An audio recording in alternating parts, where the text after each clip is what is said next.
Bom dia, meus amores, tudo bem com vocês? Espero que sim. Estão preparados para mais uma aula?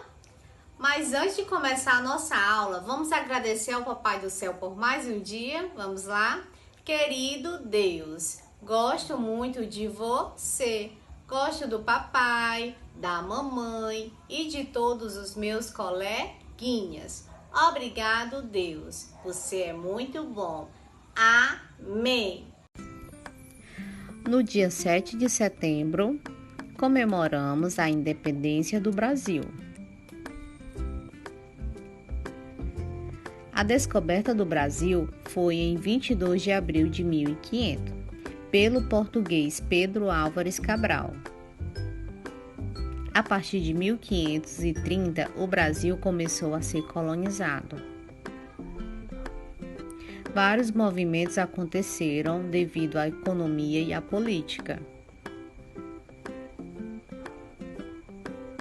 Em 1808, o rei Dom João e toda a família mudaram-se para o Brasil. Para evitar brigas com Napoleão Bonaparte. Em 1821, o rei voltou para Portugal. O Brasil passou a ser governado pelo príncipe regente Dom Pedro I. Portugal queria que o Brasil voltasse a ser apenas uma colônia, mas Dom Pedro não aceitava a situação. Então, no dia 7 de setembro de 1822, às margens do rio Ipiranga, Dom Pedro I proclamou a independência do Brasil. A partir desse dia, o Brasil não pertencia mais a Portugal. O Brasil era um país livre.